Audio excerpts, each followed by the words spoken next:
Good morning, dear children. Let us continue the lesson motion in a plane. Okay, last class we have discussed about the multiplication of vectors. Okay, how we can multiply two vectors where we used the scalar product or dot product and the vector product or the cross product. Okay, the next we can discuss about the motion in a plane. Okay, in the first chapter we have learned the motion in a straight line. Okay, where we have found out the expression for displacement, then distance, also what is velocity, acceleration, etc. Okay, and here in this topic we are going to discuss about the position vector or the displacement vector or the velocity or the acceleration in terms of its rectangular components. How we can represent the position vector or the displacement vector or the velocity vector or the acceleration in terms of its rectangular components. Okay, we already learned about the position vector. You know what is position vector actually? Suppose here an object is or a particle is located at P with reference to the origin of the XY coordinate system. Okay, and here actually the position vector gives the position of an object with reference to this origin. Okay, that you know, position vector gives the position of an object with reference to the origin of the coordinate system XY. Okay, you know, in order to explain about the position vector, we need the XY coordinate system. That is why we draw here x-axis and y-axis. That is XY plane, because it is motion in two dimensions. So we have to consider the about the XY plane. A plane we have to consider.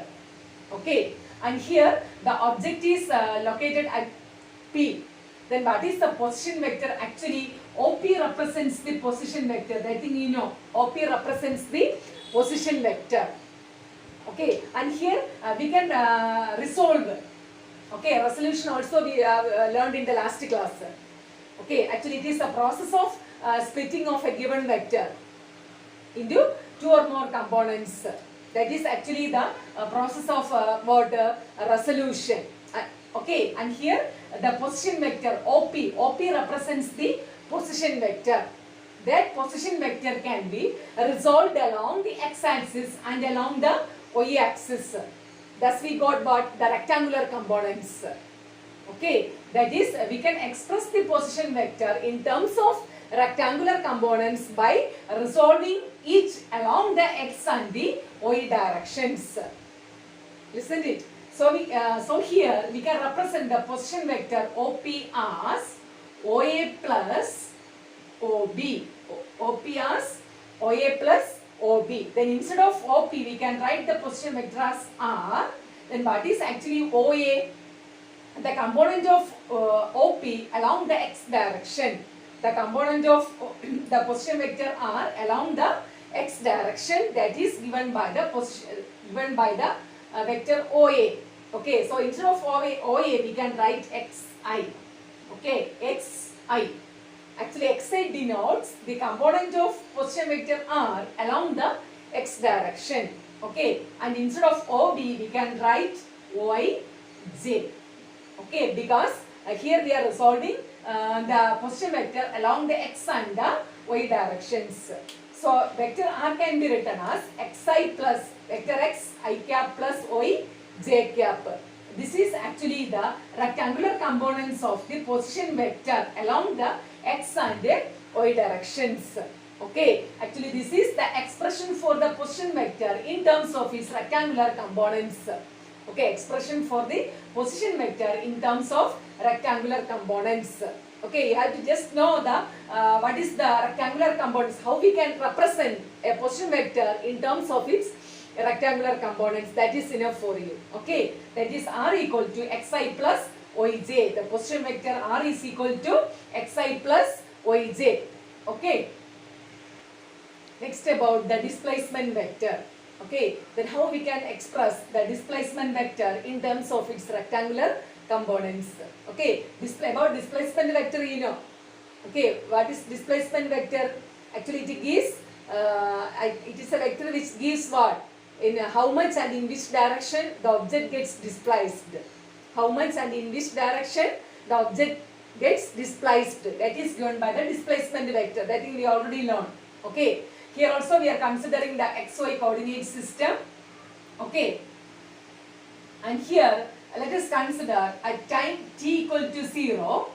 Here the object moves along a curved path in the xy plane. Here the object moves along this curved path in the xy plane. Okay. At time t equal to 0, let pxy be the position of that object. At time t equal to 0, pxy, that represents the position of the object. Then after a time t, its position changes to p dash, x dash, y dash. Here it is. Okay.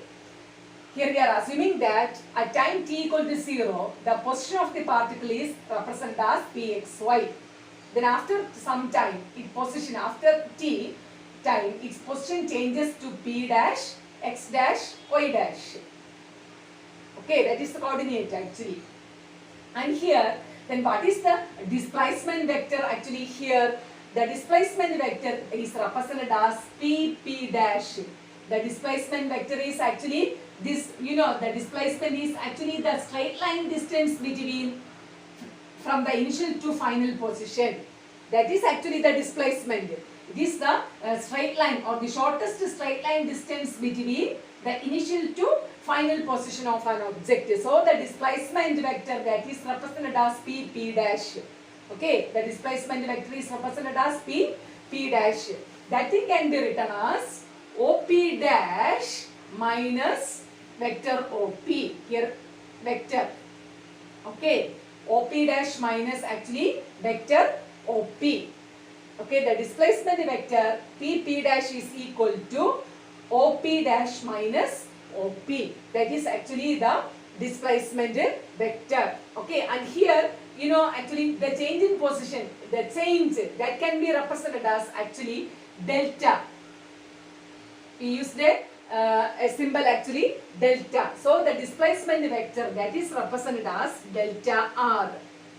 Delta r, that is equal to what is actually op dash?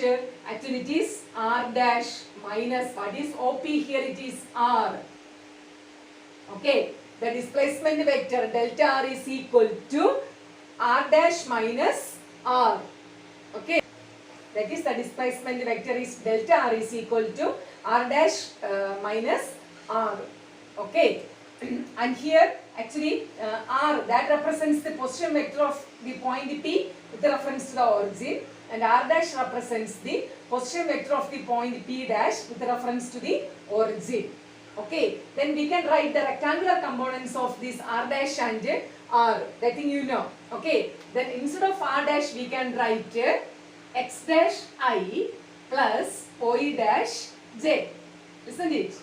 Then minus, instead of r we can write x I cap plus y j cap. Okay, actually this is the position vector in terms of rectangular components. Okay, here instead of r dash we can write x dash I plus y dash j. Then instead of r we can write xi plus yj. Okay, then we can combine the terms which contain I. So we can write x dash minus x I cap plus y dash minus y into j cap. Okay, then what is actually x dash minus x? Actually it represents the change of position of x component. A change that is represented as delta. So delta xi plus, here it is the change of position of y component. So it is delta y, change in y component, delta y j. Okay, that is delta r is equal to delta xi plus delta yj. This is the rectangular component of the displacement vector. Okay, the rectangular component of the displacement vector delta r is equal to delta xi plus delta yj. Okay, the displacement vector in terms of rectangular components delta r is equal to delta xi plus delta yj. Okay, here we are considering the xy coordinate system, and here we are assuming that the object moves along this curved path. Okay, and on the path or curve we can mark two positions P and P dash. At time t equal to 0, the position of the particle is at P. Then after some time t, position changes to P dash. Also we can write this Pxy and P dash x dash y dash. Then you know the displacement vector that is represented as this straight line distance P dash. That is P dash is equal to OP dash minus OP dash minus OP, and this displacement, that is the change of position, is represented as delta R. That is equal to OP dash actually represents R dash, then OP represents R, so we can write R dash minus R. Then we can write the these are position vectors in terms of rectangular components. So instead of R dash we can write x dash I plus y dash j. Then instead of R we can write xi plus yj. Then we can combine the terms containing I. So we can write x dash minus x into I plus y dash minus y into j. Instead of x dash minus x we can write delta x, and instead of y dash minus y we can write delta y. So we can write the displacement vector delta r as delta x I plus delta y j. That is the rectangular component of displacement vector. Okay. Next about average velocity. Average velocity. Actually, average velocity is the ratio of displacement vector to the corresponding time interval. Displacement vector to the corresponding time interval. Average velocity is the ratio of displacement vector to the corresponding time interval. So we can write delta r. You know, displacement vector is delta r. That divided by corresponding time interval is delta t. Small time interval. Okay, so V bar is equal to actually average velocity V bar, that is equal to delta r divided by delta t. Then instead of delta r, you know, the displacement vector in terms of rectangular components, actually it is delta x I plus delta yj. Okay, so we can write delta xi, instead of delta r we can write delta xi plus delta yj, okay, divided by delta t. This can be written as delta I, delta xi plus xi by delta t plus delta yj divided by delta t. Okay, here we divided each term by delta t. So delta xi by delta t plus delta yj by delta t.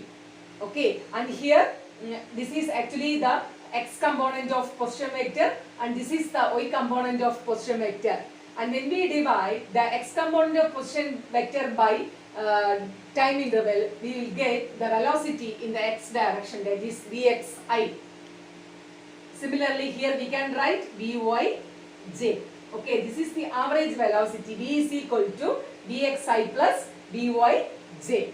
Okay, here the average velocity is the ratio of displacement to the corresponding time interval. So we can write V bar is equal to delta R by delta T. But we know the displacement vector in terms of its rectangular components, that is delta R is equal to delta Xi plus delta Yj. And here delta Xi, instead of delta R we can write delta xi plus delta yj divided by delta t. Then divide each term separately by delta t. So we can write delta xi by delta t plus delta yj divided by delta t.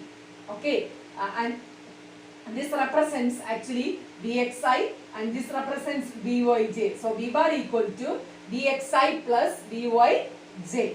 Okay. Next about the instantaneous velocity. Instantaneous velocity. In the one-dimensional motion, we have already learned about the instantaneous velocity. Actually, it is the limiting value of average velocity when the time interval approaches 0. Okay, it is the limiting value of average velocity when the time interval approaches 0. So we can write the instantaneous velocity V as, it is the limiting value of average velocity. Okay, so limit delta t tends to 0. Okay, limit delta t tends to 0 delta r by delta t, delta r by delta t. This is actually the limiting value of average velocity. Okay, actually, you know the average velocity is actually delta r by delta t. We already learned. Okay, when we take the limiting value, we have to write limit delta t tends to 0. Okay, so the instantaneous velocity v is equal to limit delta t tends to 0, delta r by delta t. This thing can be written as actually dr by dt. Okay, so the instantaneous velocity is actually v is equal to dr divided by dt. Actually, this is the value of limit delta t approaches 0, delta r by delta t. This much is equal to actually dr by dt. Okay, we already learned all these things. Okay, v is equal to the instantaneous velocity is the limiting value of average velocity when the time interval approaches 0. So, limit delta t tends to 0, delta r by delta t, that is equal to dr by dt, that is the instantaneous velocity.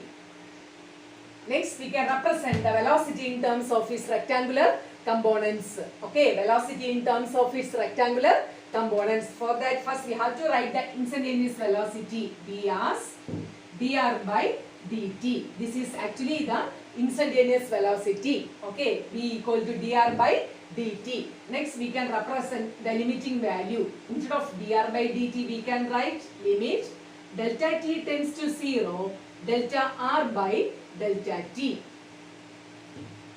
Okay, we know that instantaneous velocity as v is equal to dr by dt. Then instead of dr by dt, we can write limit delta t tends to 0, delta r by delta t.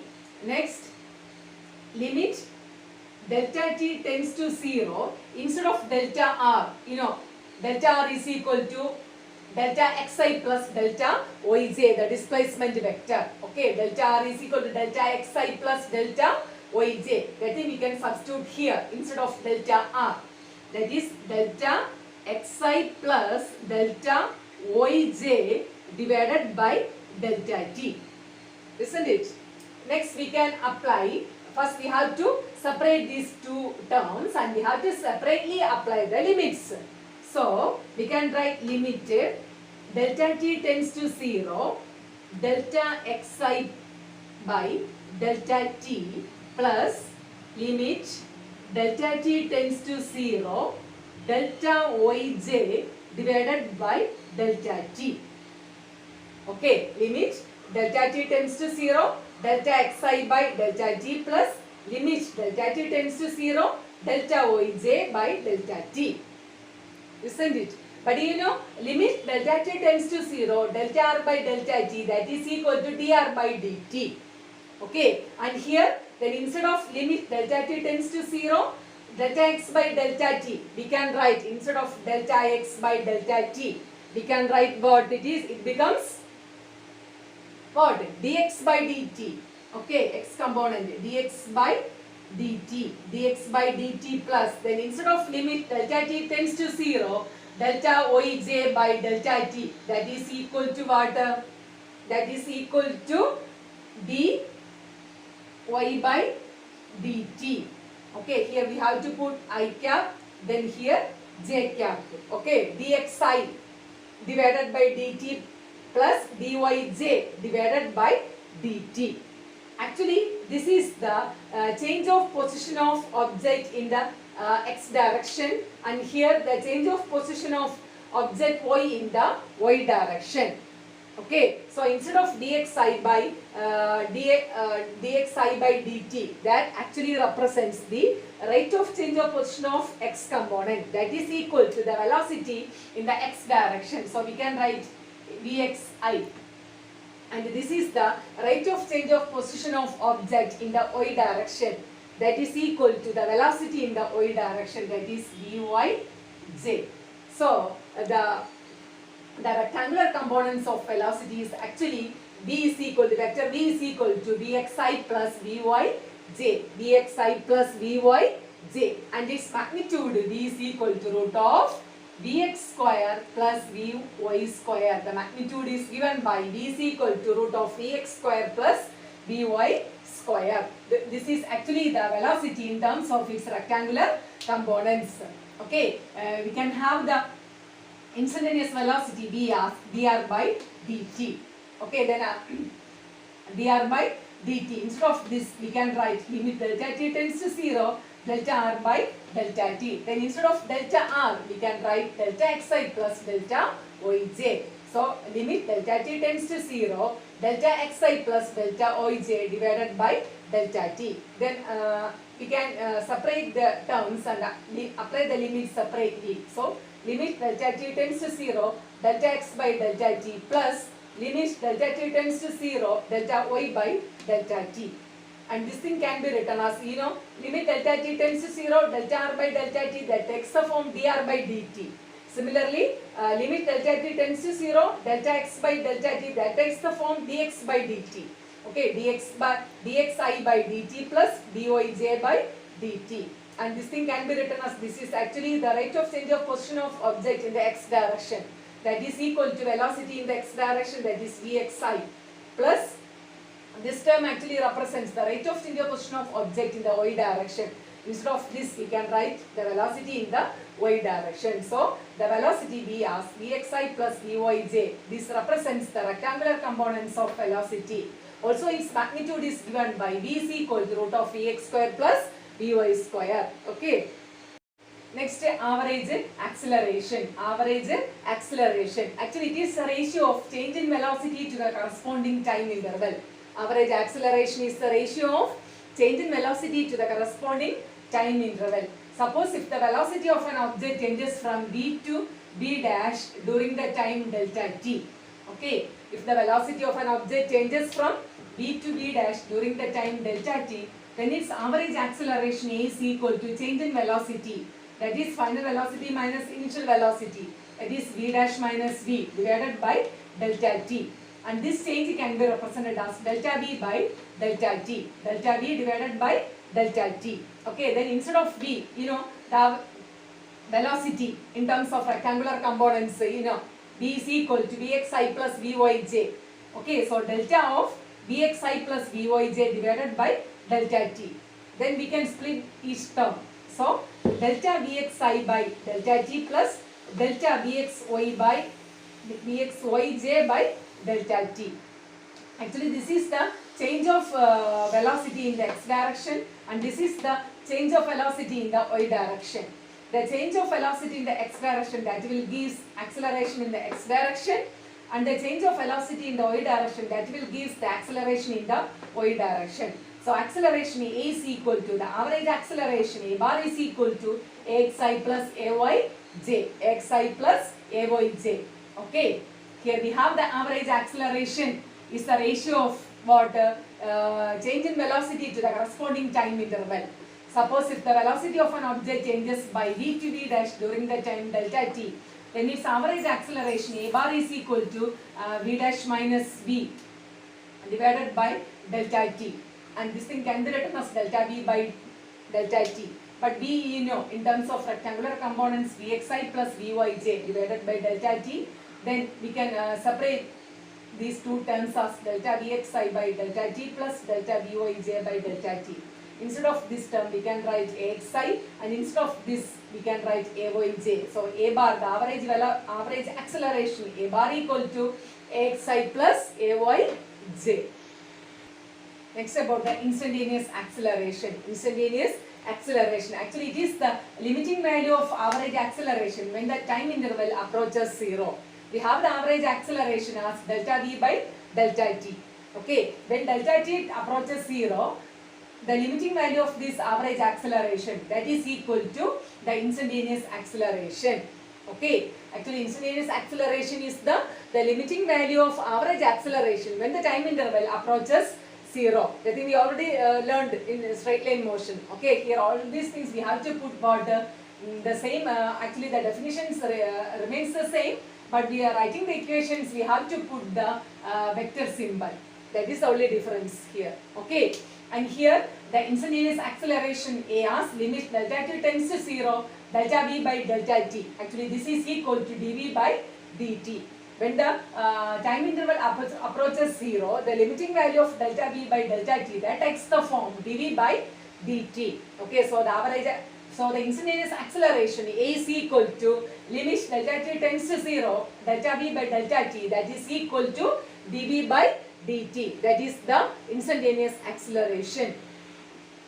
Next, acceleration in terms of its rectangular components. Acceleration in terms of its rectangular components. Okay, you know the acceleration A can be written as dV by dt.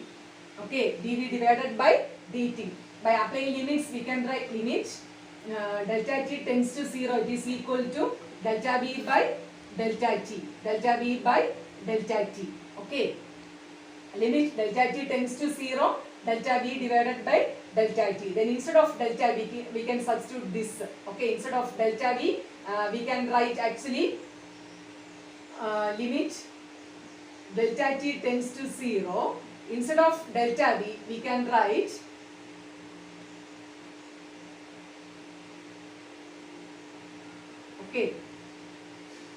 delta Vxi plus delta Vy j instead of delta V, then divided by delta t. Okay, instead of delta V, actually it is delta Vxi plus delta Vyj divided by delta t. Then we can separate these two terms as earlier. Limit delta t tends to 0, delta Vxi divided by delta t plus limit delta t tends to 0, delta Vyj divided by delta t. Okay, you know limit delta t tends to 0, delta V by delta t, that is equal to dV by dt. Similarly, this equation can be written as dV x by dt. It takes the form, and here it is change of velocity in the x direction and change of velocity in the y direction. So this can be written as A bar is equal to the change of velocity with respect to time in the x direction, that will give acceleration in the x direction. So it is xi.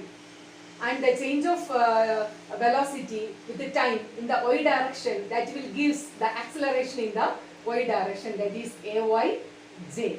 Okay, this is the expression for acceleration in terms of its rectangular components. A is equal to axi plus ayj. Okay, acceleration A is equal to axi plus ayj. Similarly, we can write the magnitude A as root of x square plus ay square. Okay, here the acceleration A as change in velocity by time. So dV by dt, and this thing can be written as limit delta t tends to 0, delta V by delta t. And delta V is actually delta Vxi plus delta Vyj. Then substitute that in here, limit delta t tends to 0, delta Vxi plus delta Vyj, then divided by delta t. Then we can separate these two terms as limit delta t tends to 0, delta Vxi by delta t plus limit delta t tends to 0, delta Vyj by delta t. Actually, this takes the form limit delta t tends to 0, delta Vxi by delta t, that is equal to dVx divided by dt, and this is equal to dy divided by dt. Actually, this is the change of velocity in the x direction, that will give acceleration in the x direction, and this is the change of velocity in the y direction, that will give the acceleration in the y direction. So the acceleration A is axi plus ayj. This is the acceleration in terms of its rectangular components. Okay. Next, about the relative velocity. Okay, you heard about relative velocity. Okay, actually this we already studied in motion in a straight line about the relative velocity. Do you remember that? Okay, listen here. Actually, relative velocity means the velocity of one object with respect to another. That is called actually the relative velocity. Here we have two objects A and B moving with velocities in the same direction V and VB respectively. Okay, and here we can tell the relative velocity of object A with respect to object B as the rate of change of position of object A with respect to object B. Okay, the relative velocity of A with respect to B is actually the rate of change of position of object A with respect to the object B. Okay, here we can write the relative velocity of object A with respect to object B, that is actually written as VAB. VAB means relative velocity of object A with respect to object B. That can be written as VA minus VB. Similarly, we can write the relative velocity of B with respect to object A, that is actually BBA. That is equal to BB minus BA. BBA is equal to BB minus BA. Okay. By using these two equations, it is actually clear that VAB is equal to minus BBA. Isn't it? VAB is equal to minus BBA. Also, we can write the modulus of VAB is equal to modulus of BBA. Okay. Modulus of VAB equal to modulus of BBA. Isn't it? Here we have two objects A and B. We can represent the relative velocity of each object with respect to another objects. Here we have two objects A and B. So we can write the relative velocity of A with respect to B is VA minus VB. Similarly, the relative velocity of B with respect to object A is actually VBA. From these two equations, it is clear that VAB is equal to minus VBA. Also, we can write modulus of VAB is equal to modulus of VBA. Okay, that is about the relative velocity in terms of vectors. Okay. Okay, children, today's class we have discussed about the rectangular components of position vector, then displacement vector, then velocity, and then acceleration. Okay, and also we have learned the relative velocity. Okay, you have any doubt, then ask me. Okay, children, that is the end of today's class. Thank you.